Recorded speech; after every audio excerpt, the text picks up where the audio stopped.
Hi everyone! In this video, I'll show you the solutions to the Omega Learn Class 3 AMC 1012 combinatorics.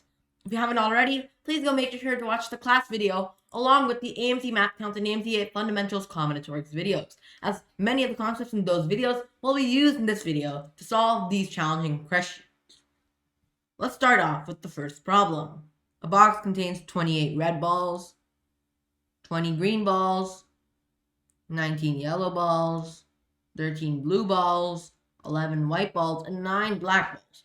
What is the minimum number of balls that must be drawn from the box without replacement to guarantee that at least 15 balls of a single color will be drawn? Well, how can we approach this? There's a really nice trick to doing this problem. The thing is, we're looking for the worst case scenario here. We're looking for the worst possible scenario such that we can draw 15 balls of a color. So the best case scenario would just be to draw 15 balls of one color and be done with it. But we want to guarantee it's going to happen. We want to have a guarantee that no matter what happens, we're going to draw that number of balls.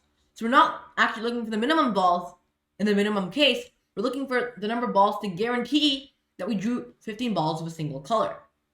So essentially what this means is that the reason it says minimum here is that, let's say after you are guaranteed to draw 15 balls, you don't have to draw more balls. Like after you draw up to 15 balls, you stop, because that's a minimum number to guarantee for all possible cases, not just for one case where you draw 15 of one color.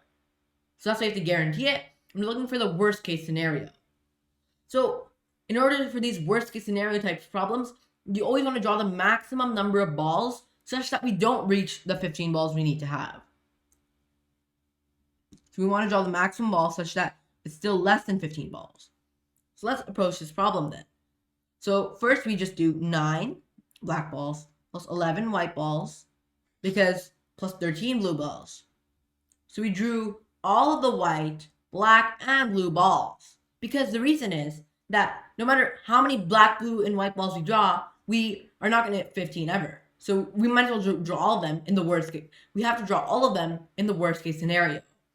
Now, what about the yellow balls? Well, we cannot draw all the yellow balls because then we'll have reached 15 because we're trying to get the maximum balls without hitting that 15 mark.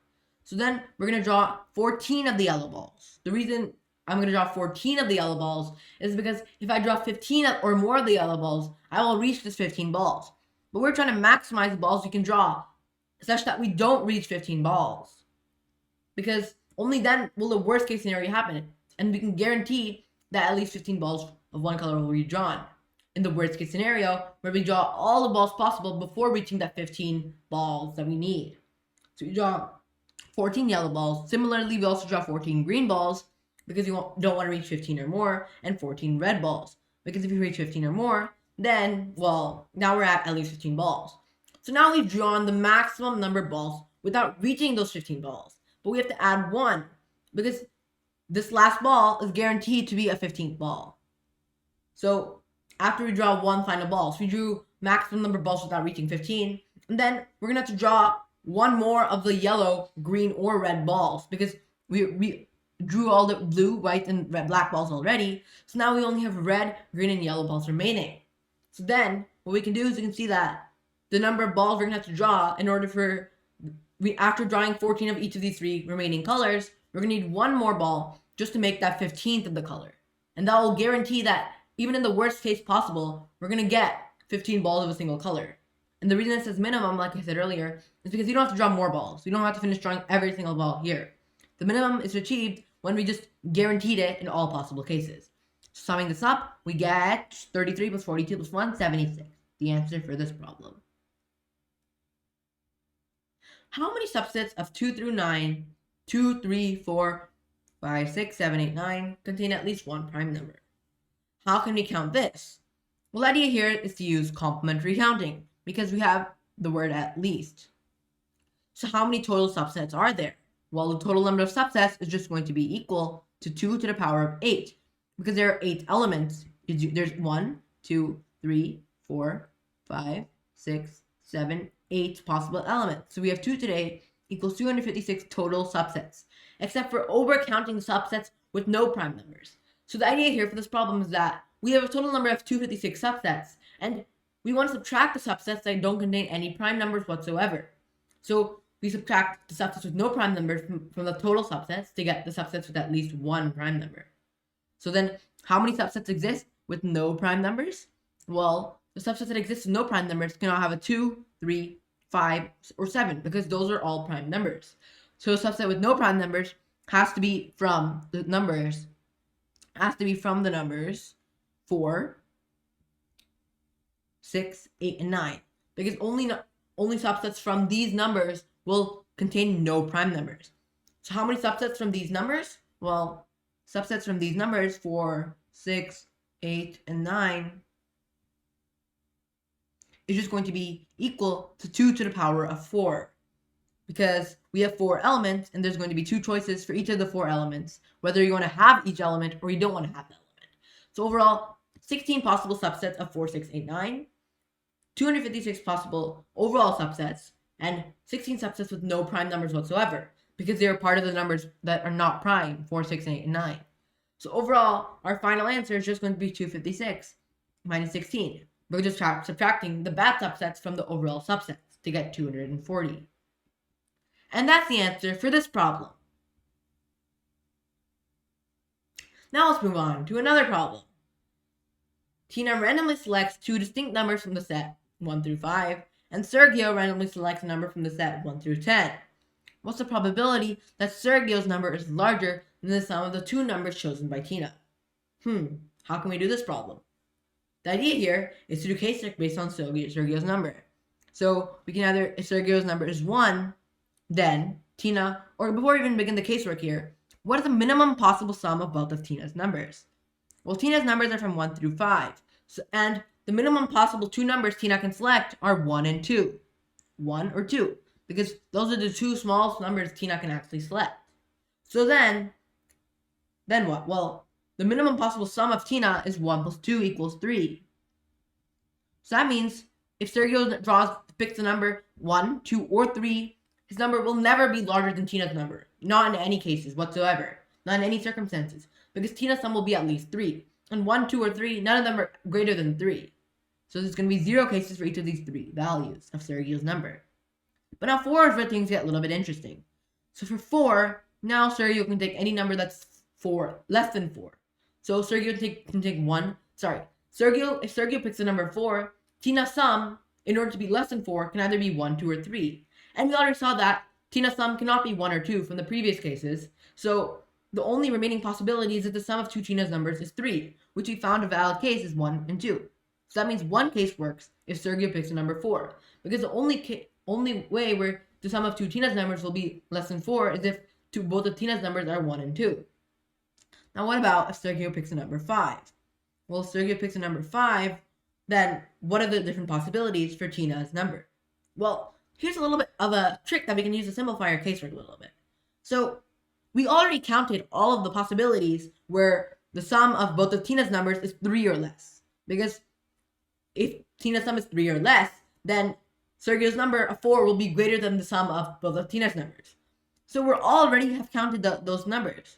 So now the only additional cases in 5 is if the sum of both of Tina's numbers is 4. So 1 and 3 is the only additional case. So 5 will have exactly 2 cases. The key idea to realize here is that when we're doing this casework methodically, the sum of 2 Tina's numbers will be either in order for Sergio's number of 5 to be greater than the sum of both of Tina's numbers have to have a sum of 4 or less. And we already counted the cases for the sum of Tina's numbers is 3 or less in when Sergio's number pick was 4. And we found that to be 1. One way where Tina's number sum can be 1 or less. So the only new way is if Tina's sum of 2 numbers is exactly 4. So we're going to add 1 to get 2. And now what about for 6? So 6, then the sum of all the numbers will be 5 or less. Meaning that in order to get a sum of 5 or less, we either have to have a sum of 4 or less, which we already counted in this case. So if Tina's sum is 5 or less, then we already have 2, because we already counted that in the first case. Because if Tina's number is 5 or less, we counted it to be 2. And the only additional case is if Sergio picks 6. The only additional case that will work is if the sum of both of Tina's numbers is exactly 5.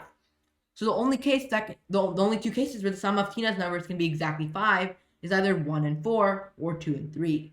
So let me just clear up the room a little bit here to make some more space. Oops, that's not really doing anything. 1, 4, and 2, 3. So I just want to erase this and move it a little up, just not get it confused. So 1 and 3 is for 5.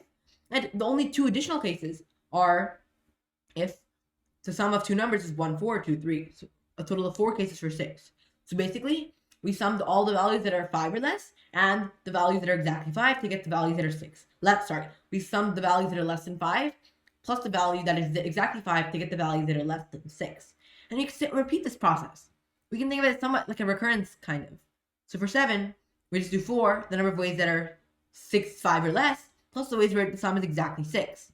Because we can either have 1, 5, or 2, 4. So plus 2 equals 6. Now let's move on to this side. Because now for 8, the only additional cases are as if the sum is 7. So 1, 6, 2, 5, or 3, 4. But 1, 6 doesn't work because that has a 6 in it, and we only have 1 through 5. So now we're only adding 2 cases. So 6 plus 2 is 8. Now for 9, we do something very similar. It's pretty easy from here. We just do 8 cases that for if it's 7 or less, and the only additional case is if the sum is 8. So it can be 1, 7, 2, 6, or 3, 5. But again, these two cases don't work since we have numbers greater than 5. So really just going to be 8 plus 1 or 9.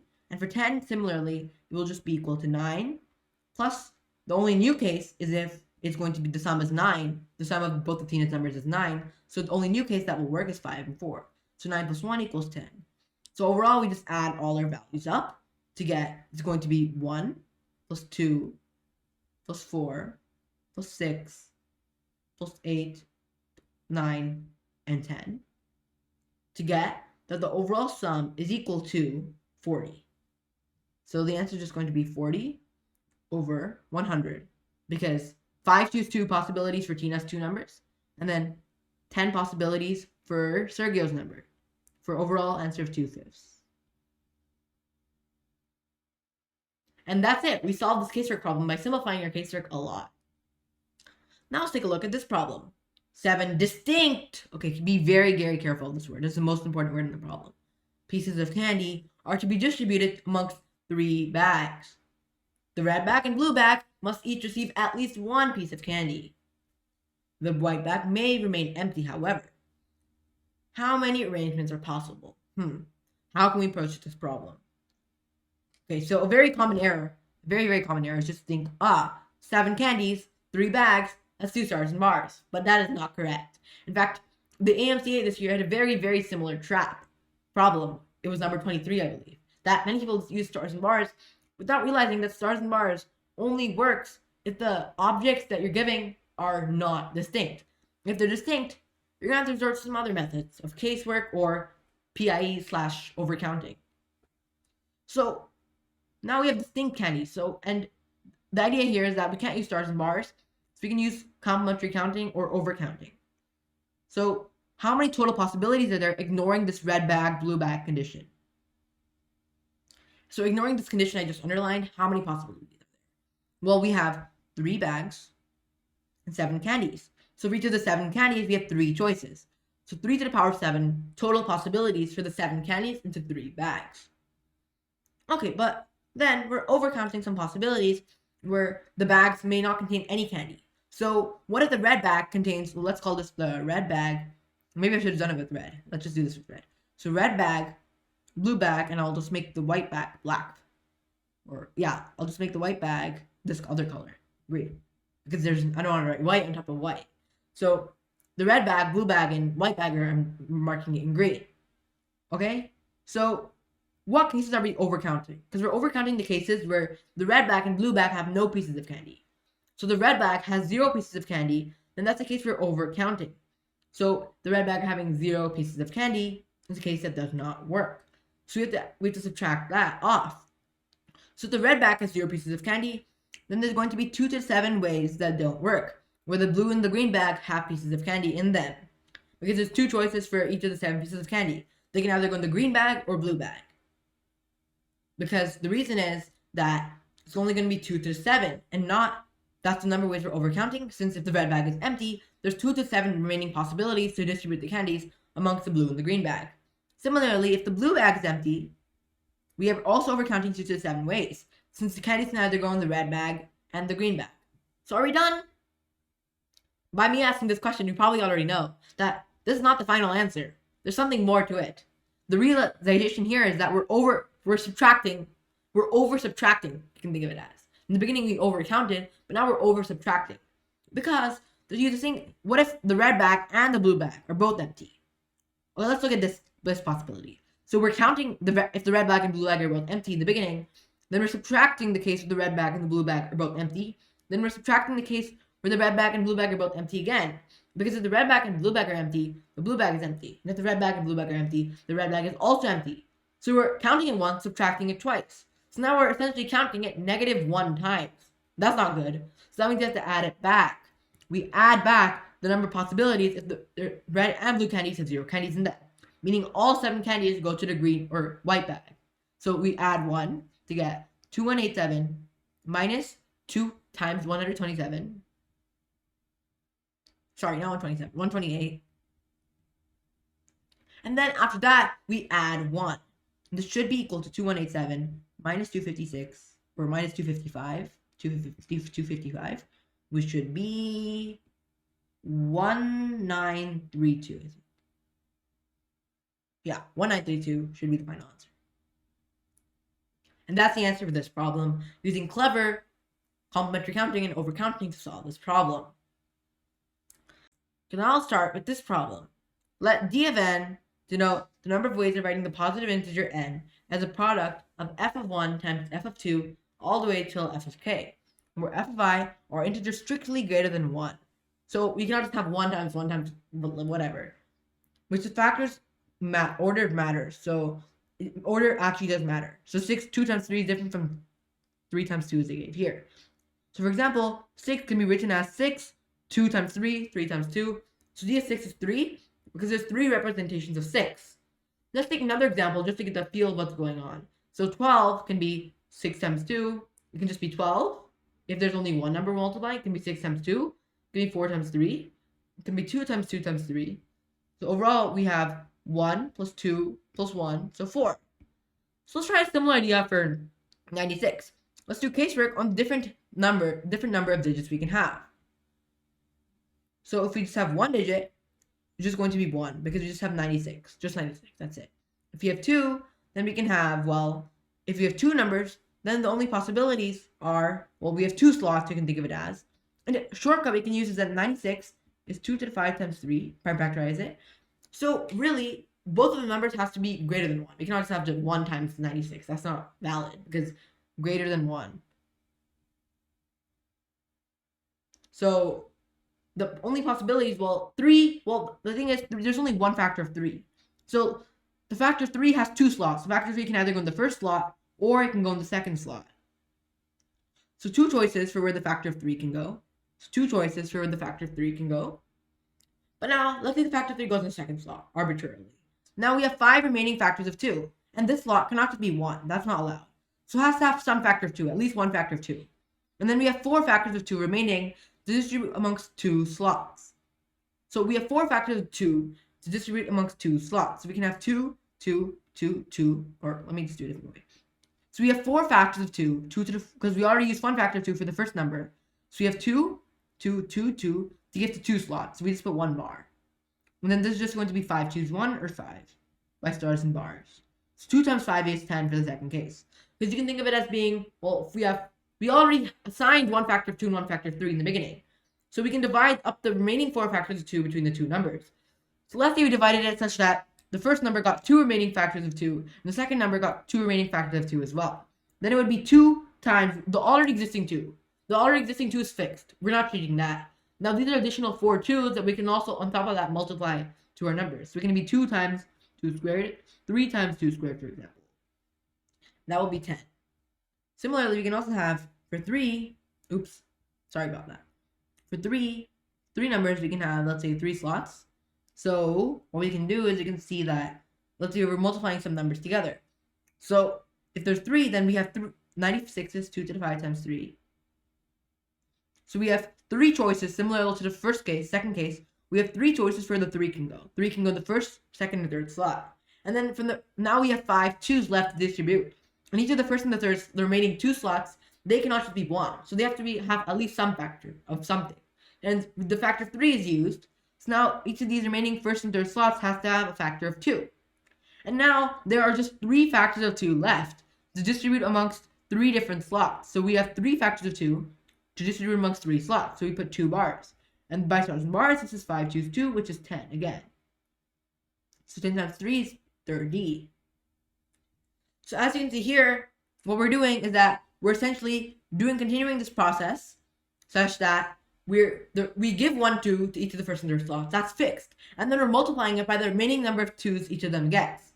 So, for example, if let's say one of them got 1 2, one of them got 2 2s, another one got 1 2, and the other one got 0 2. Let's say one of them got 2 additional factors of 2, one of them gets no additional factors of 2, and one of them gets 1 factor of 2, be 2 times 2, 2 times 2 squared, so it would be 8, the final number would be 8 times 3 times 4.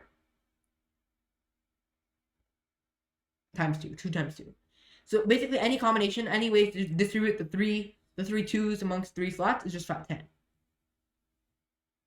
then for 4, we do something very similar. We have 4 slots, so we have 4 choices for where each can go. Then now what? Well, now we have 2 to the 5 times 3 again, right? We have 2 to the 5 times 3. We have 5 factors of 2 and 1 factor of 3. So we have 4 choices for which slot the factor of 3 can go, since that's the restrictive factor. That's why we want to deal with the restrictive factor first. And then each of the remaining 3 slots has to have a factor of 2. Because, right, we're giving a factor of 2 to each of the remaining slots. And then we can use stars and bars to distribute the remaining. So the 3 is gone. 3 of the 2 factors of 2 is gone. So now we're left with 2 squared. So now we have 2 2s to distribute to 4 people, or 4 things. So we have 1 to 3 bars. So for example, in this case that I just drew here, this first thing would be multiplying by nothing. The second term would be multiplied by exactly 2. The third term would be multiplied by exactly 2, and the fourth term would be multiplied by nothing, because there's no factors of 2 in its slot. You can think of it as the slots: the first, second, third, and the fourth. So the first factor, the second factor, and this is what we're additionally multiplying. You can think of it as 2 times 2. We're additionally multiplying 2 on top of it, on top of the already existing 2, 3s, and 2. So it's going to be 4 times, and then by stars and bars, the number of ways to do this is just 5 choose 2, 10, right? Just like the previous case. So 4 times 10 is 40. Now for 5, now we get a little bit more interesting. So for 5, again, we have 1, 2, 3, 4, 5. So we have 5 choices for where the 3 can go. It can go anywhere. And then we have 2 to the 5 times 3 total slots. And we have to give 1 factor of 2 to each of the remaining 4 slots. And then now after that, we're just left with 1 factor of 2. Because the 3 is gone, 4 of the factors of 2 are gone. So now we just have 1, 2, and we have 5 choices for where to distribute the 1, 2. So the remaining 2 can either go here. Oops. So the last remaining 2 can either be multiplied to the first slot, second slot, third slot, fourth slot, or fifth slot. So we have 5 choices for a total of 25 in this case. In the final case, if it's 6, would just be 2, 2. So just like earlier, now we have 6 slots and we only have 6 total factors. So 1 factor has to go to each slot. So now each of the slots has to either be a 2 or a 3. And there's just 6 choices for where the 3 can go. So just 6 ways in this case. So we add them all up. We should add up 1 plus 10, 11 plus 30, 41, 40, 81, plus 81, 106. And then we add on top of that the 6, we get 112. So 112 should be the answer. And now, like I said in the beginning, I'm going to show you a quicker way of doing this problem. So a quicker way of approaching this problem is to see that, let's now do something very similar.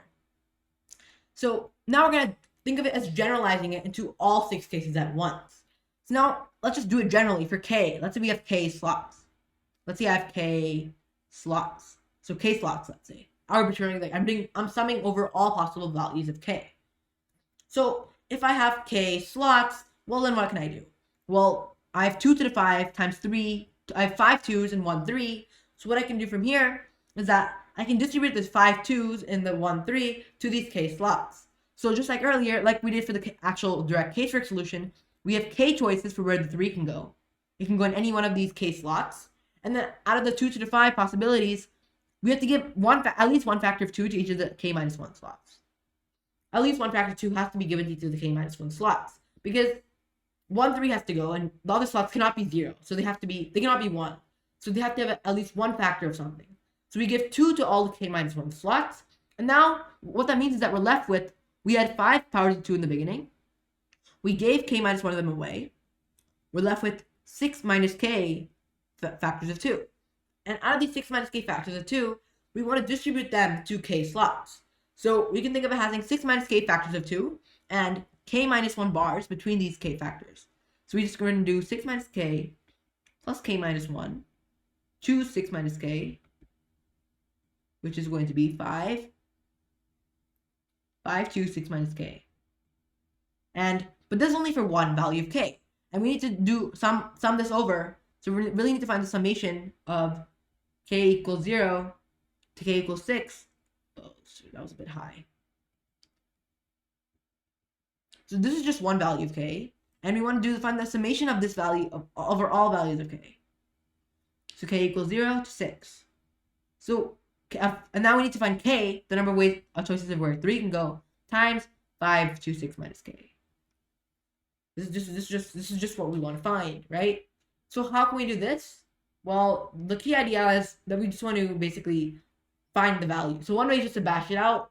That's one way. I'm not going to show that because that's kind of ugly. A more tricky way, a more fast way of doing it is to do, okay, we have 0. Sorry, not k equals 0. K equals 1. K equals 0 wouldn't be anything.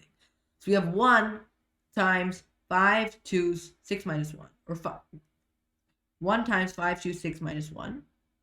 Plus 2 times 5 choose 6 minus 2. Plus 3 times, so on, dot, dot, dot. Or let me just write it out loud. So dot, dot, dot. Plus 6 times 5 choose 6 minus 6. Which is nothing but 1 times 5 choose 5. Plus 2 times 5 choose 4. Plus 3 times 5 choose 3. Plus 2 times 5 choose 2.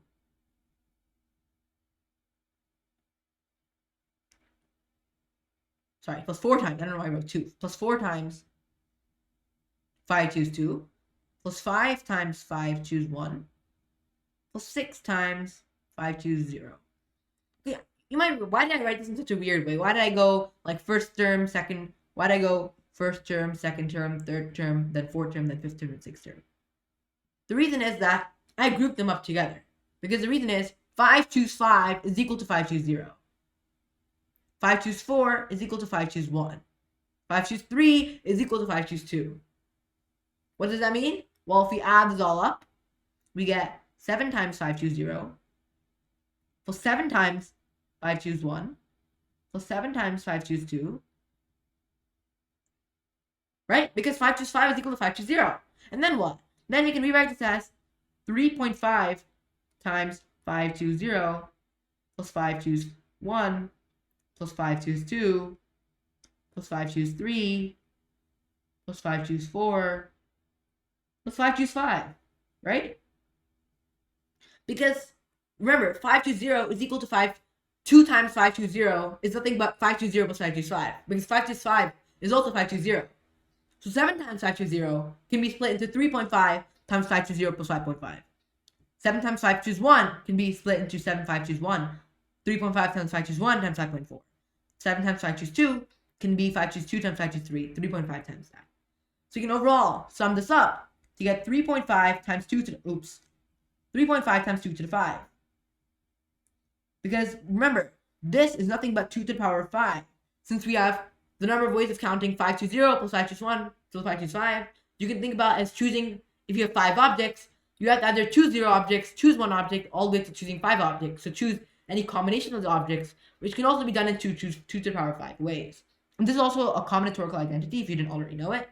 You can go search it up if you don't already know this combinatorial identity, or you can just use the intuitive proof of it that I just said, where you choose 0 objects till 5 objects, or you just say we either have each object or don't have each object in 2 to the 5 ways. So the answer is just 3.5 times 2 to the 5, or 112 again. Yet again, we're done with the problem in a faster way. So thank you for watching this video. I hope you learned something new and found this video interesting, and hopefully give you a new perspective on how to solve combinatorics problems. Thank you, and see you all in the next class.